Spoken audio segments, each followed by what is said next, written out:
Hey guys, Silas here.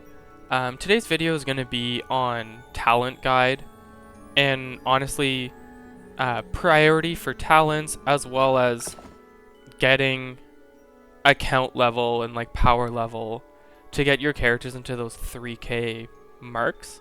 Like I have a pretty good roster where almost my top 10 units are approaching that 3K mark. And then like even my bottom 15, like top 15, the lowest is 2800. So definitely I feel like I'm doing something right. And you don't have to be a whale to do this. I'm by no means a whale. I've just gotten stupid lucky with a lot of my early pulls. Like I pulled 4 Ananas,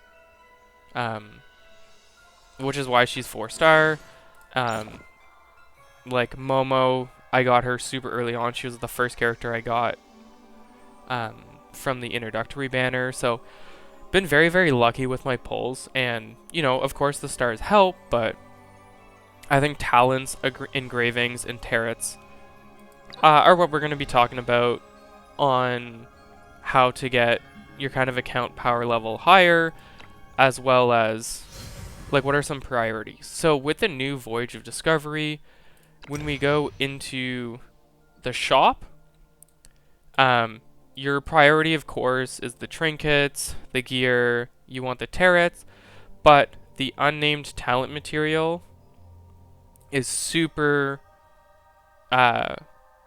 priority. Like that should be the first thing you do. I've been farming this quite a lot, and I saved off a lot of potions to be able to farm this because I knew this event was coming. But your priority, if anything, like minus all these, if you're not doing these, you don't have enough time, you don't have enough stamina, is get unnamed talent material, because that provides a permanent account buff. Like your account is going to get stronger because your talents are permanent. They're never going to go away.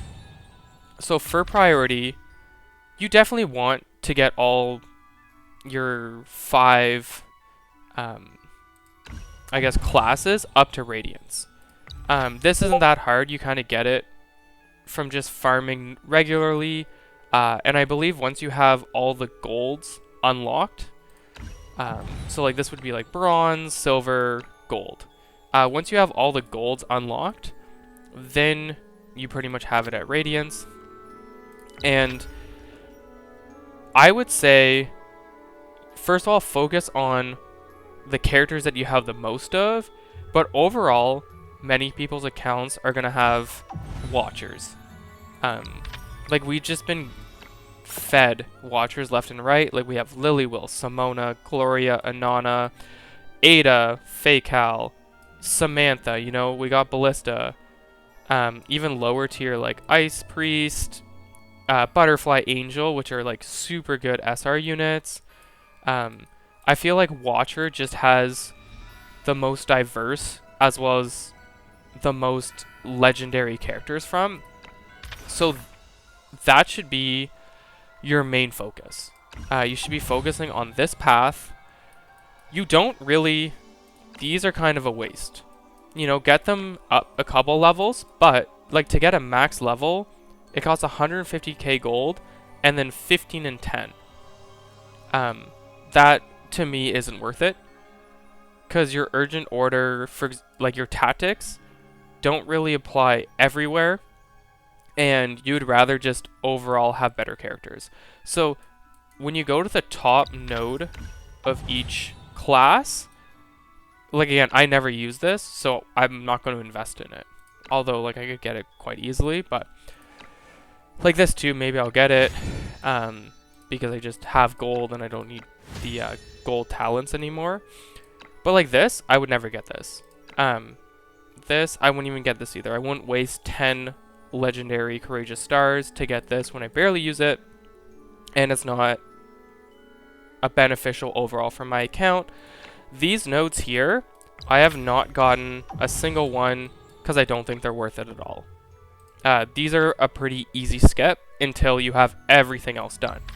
But to go into Watcher, what I highly recommend first is this node is really good. The first 3 to 5 levels don't take a lot, but then once you get to level 5 and onwards, it takes a huge amount.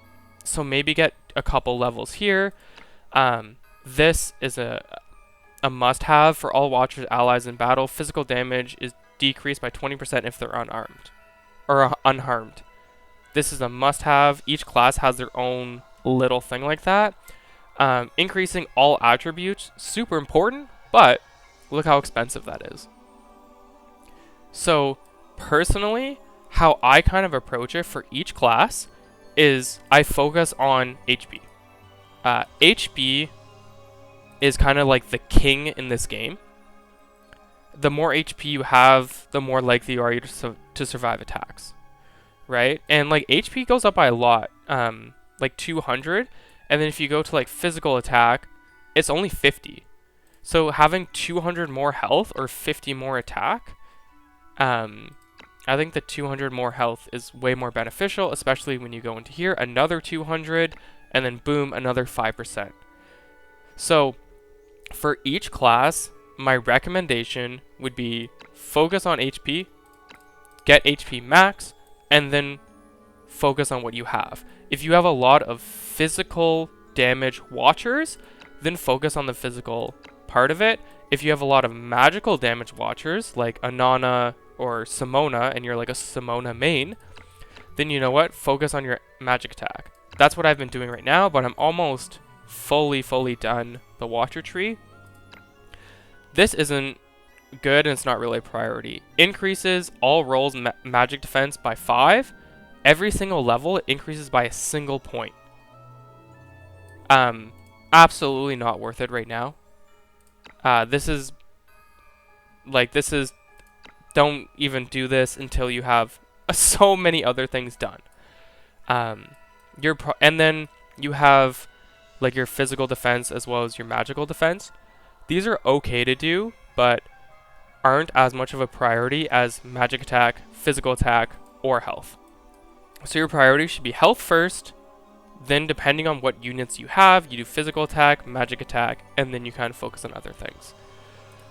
For other classes, like if you're running Coco, you want as much health as possible.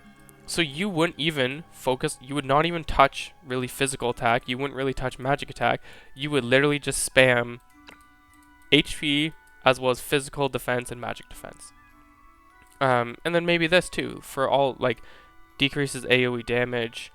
I can get this. Am I going to? No, because I have a priority for what I'm trying to do right now.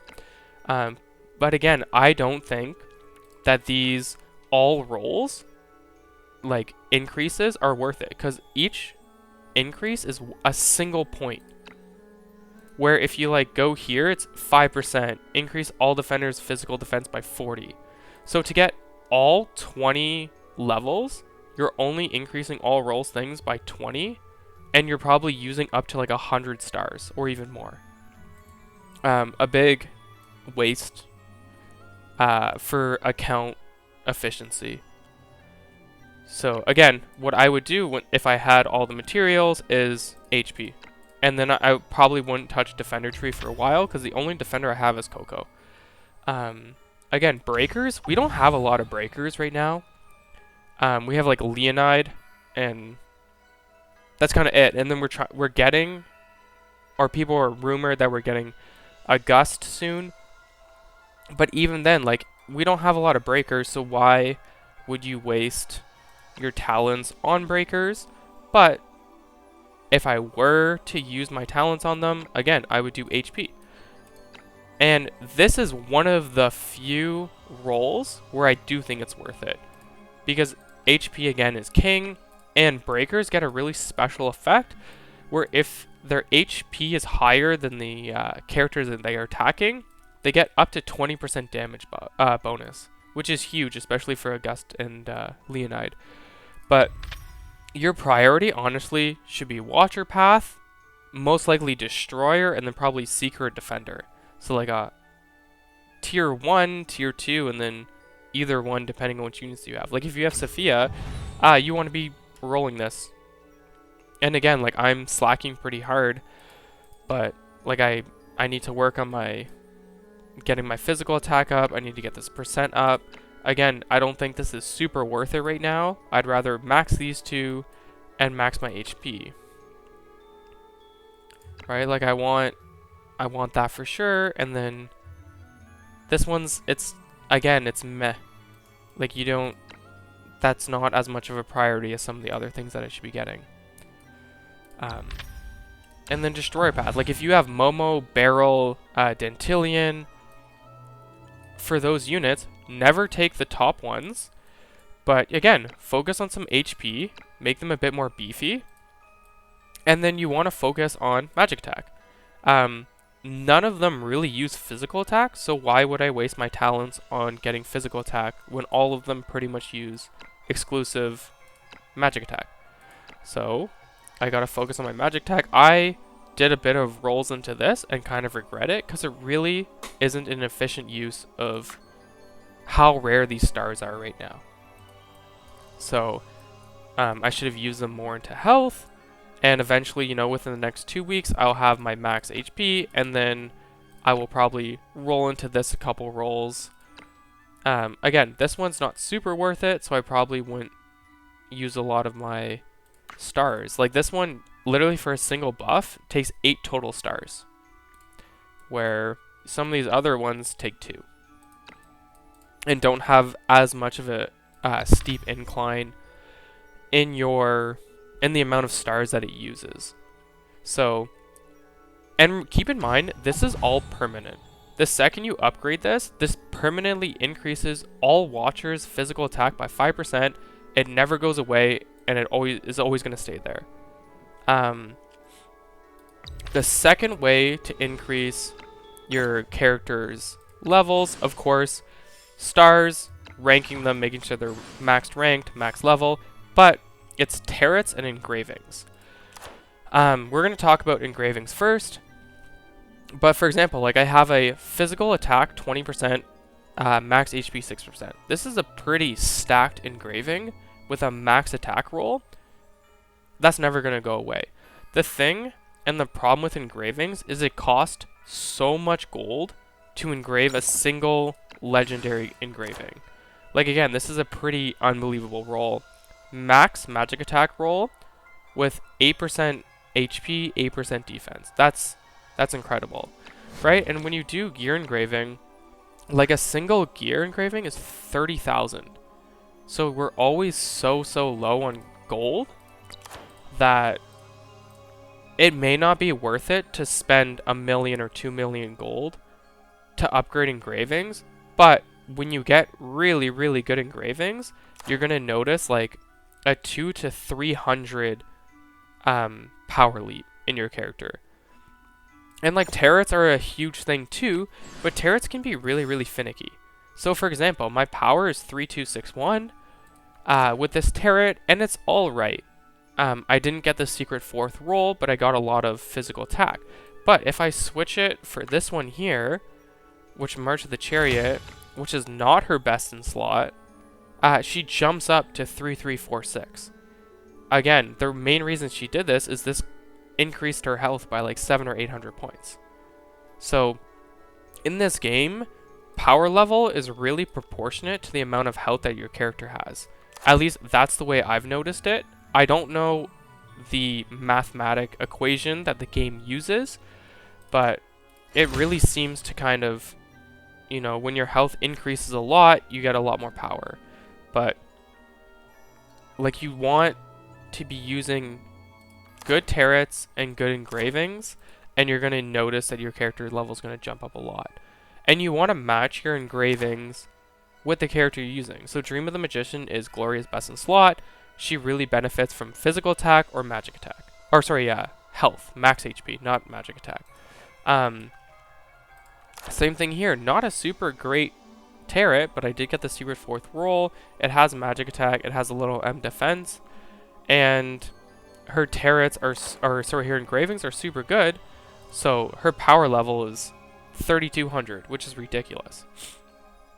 And also, before this event, she was at like 3000.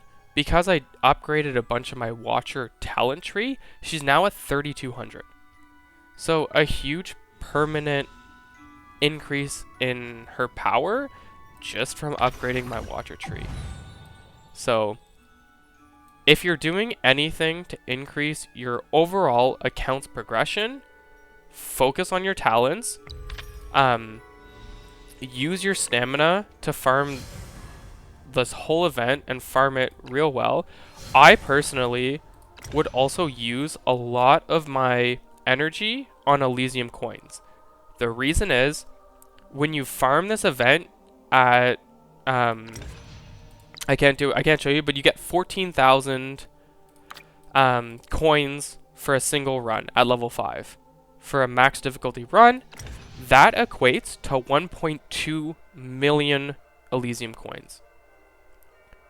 There has never been an event so far in like the 3 months that the game's been out where you can farm Elysium coins that efficiently and that productively.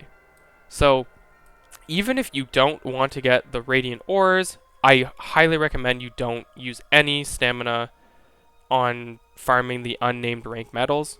That's a big no, cross that out. Unnamed legendary engraving chests, that's a maybe. That's up to you, that's a personal preference, but I would do various ores. 100% by the end of this event, you should have all the unnamed talent materials, and then do a couple of runs to get some Elysium coins. I'm personally going to try to get up to about 5 or to 8 million by the end of the event, because I always find I'm so low on coins, and talents use coins, engravings use coins, and turrets use coins. But to kind of go over it again, to get higher power, and the best way to do it is to upgrade your talents and really focus kind of on one at a time. Like if I have 6 Watcher characters and 1 Destroyer character, I'm not going to be juggling between Destroyer and Watcher. I should focus on Watcher path and get as high as possible. And you know, that might be just getting all the gold levels unlocked, and then once they're all unlocked, moving on to the Destroyer, and then moving on to the Defender path. But what I see a lot of people, or hear a lot of people doing, is they're trying to upgrade like 3 or 4 different paths at once, and then they're like, oh, well, my characters are weak. I'm not sure what I'm doing wrong. Well, again, if I only have Sophia, but then I have Simona, Anana, Gloria, Samantha, Miguel as a Watcher, well, you know, I'm going to focus on my Watcher path. And I think right now, most accounts and most people are going to have more Watchers than any other path. So focus on your Watchers. You're going to notice an overall account progression. And eventually you're going to have all your characters in the 3000s. And then to get the extra cherry on top, you're going to get a bit more from engravings and from getting perfect rolled turrets.